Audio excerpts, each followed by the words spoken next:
Hey, you. Go ahead and take a moment to get settled in. And then open awareness to the body and body posture. And for this session, I invite you to sit a little straighter.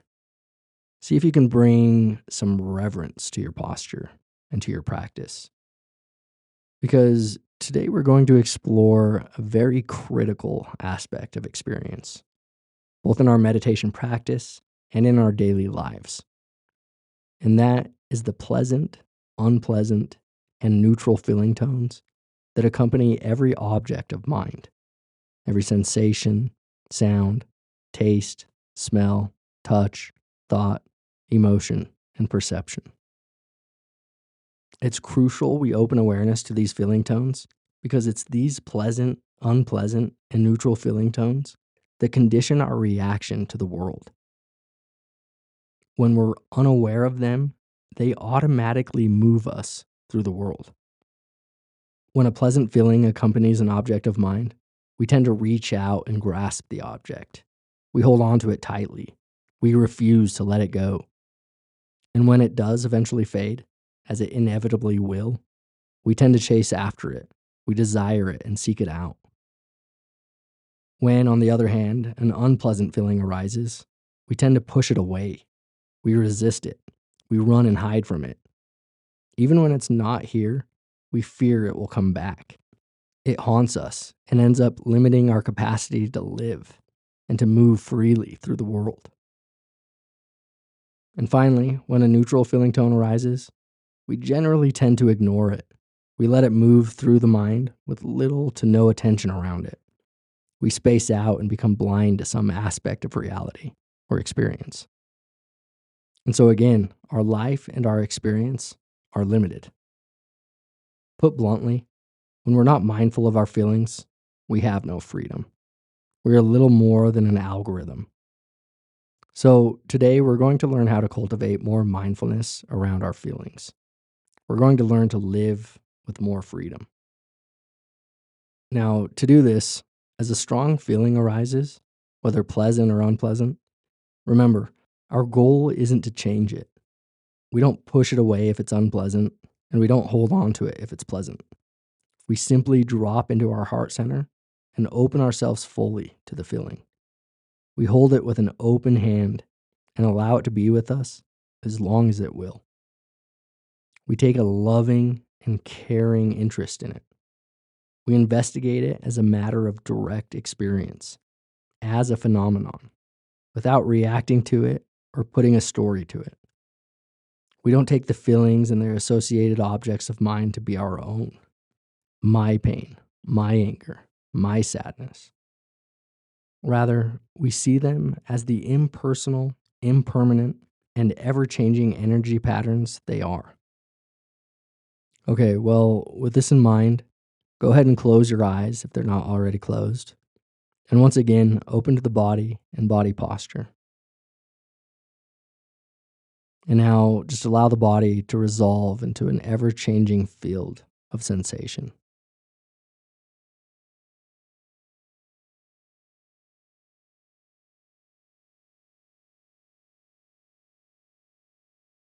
And as you sit in the framework, there is a body.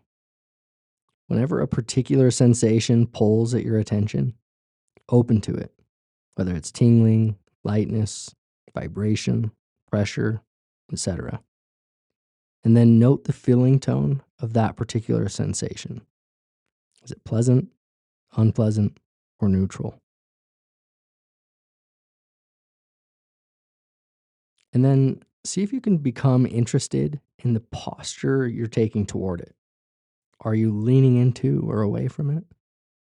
If so, see if you can relax into it and be with it without judging it or without reacting to it. Simply be the wide open space in which it is arising. And when it no longer pulls at your attention, gently return to the framework. There is a body, noting all the sensations associated with breathing.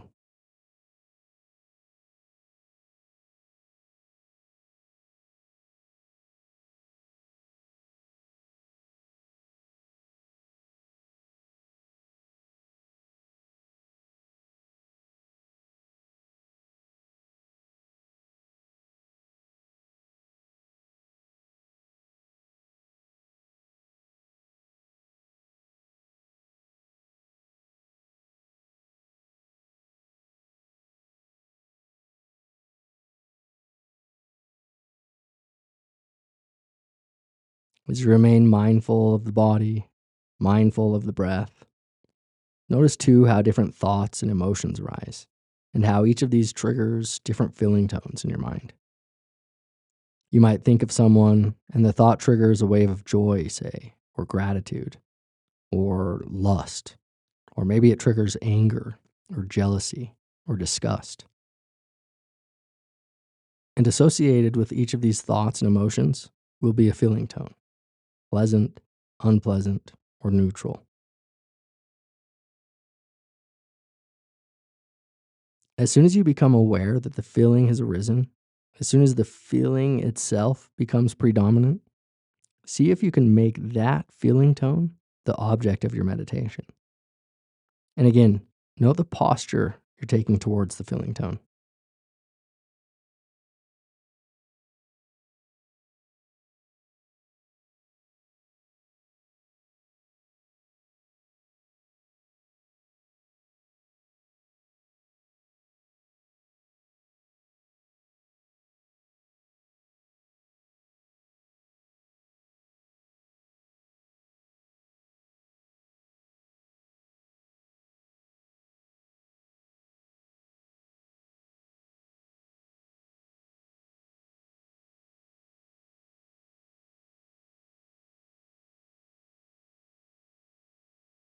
By making this a formal practice, opening to the direct experience of the feeling without reacting to it, see for yourself, but I bet you'll find that you become better positioned to see how feelings shape your relationship with the world.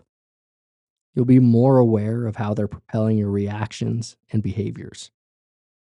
You'll be able to see what stories or run of thoughts are connected with them, and whether these thoughts serve you or not. Sometimes feelings can be so strong, we feel we're drowning in them. Naturally, then, we can't be there for the ones we love. So, again, it's crucial we learn to hold our feelings from a place of love, equanimity, and composure. Only then, once we've learned to be at ease with our feelings, not to be bothered by them, can we show up for others. Only then will we be able to sit with other people's feelings without exacerbating or amplifying the emotional contagion. So, again, I invite you to learn how to accept and be with your feelings. I invite you to become an island of peace, strength, and stability for all those around you.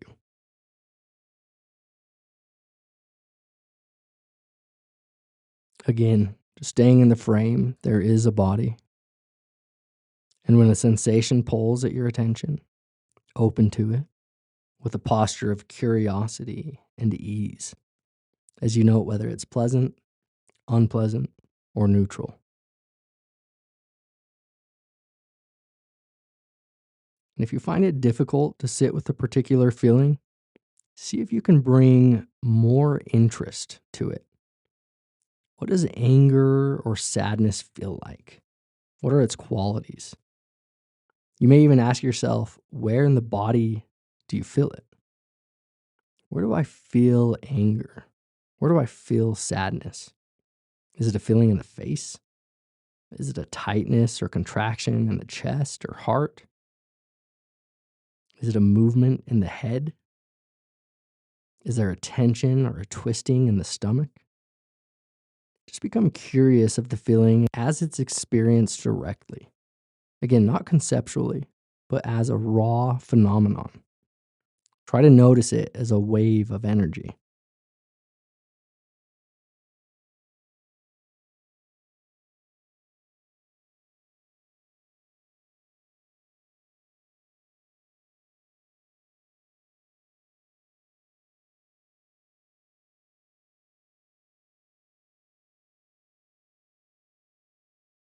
Mental noting can also be very helpful in allowing you to both recognize what the feeling is and also to be with it without becoming identified with it. So, if doubt, say, or embarrassment should arise, just try making the soft mental note: doubt, unpleasant; embarrassment, unpleasant.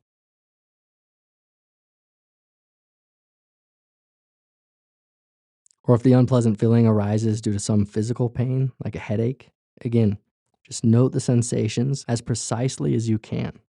Pressure, pressure, tension, tightness. Increasing the interest until you can experience directly its ever changing nature.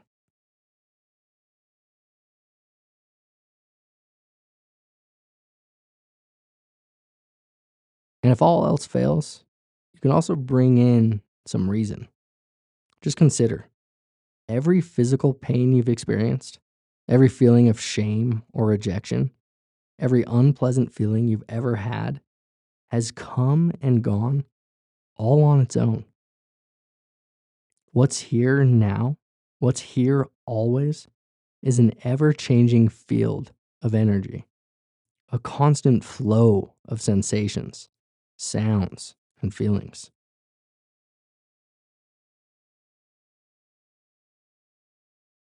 As Heraclitus, the ancient Greek philosopher, said, though there appears to be separate and distinct things, they are actually just flames.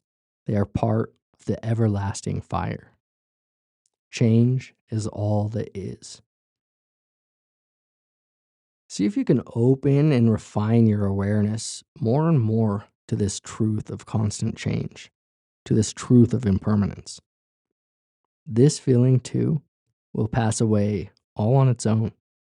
There's no need to resist it. There's no need to push it away. You can simply hold it like a newborn baby with love, care, and compassion, with an eagerness to understand it. Sometimes feelings, especially emotional feelings, just need to be seen. They need to be felt, noticed, and acknowledged before they return to the everlasting fire. Okay, in the last minute of the session, just begin again. Pay close attention to whatever feelings arise without grasping at them or pushing them away. Simply note them as you feel them clearly. And when they no longer keep your attention, gently return to the body and to the breath.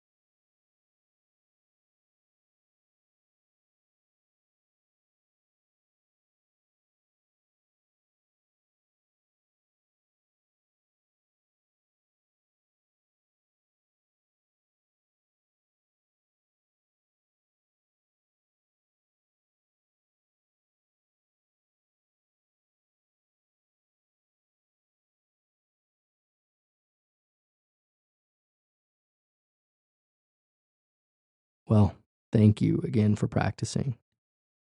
Before you go, I just want to highlight that pleasure and joy cannot exist without pain and sorrow.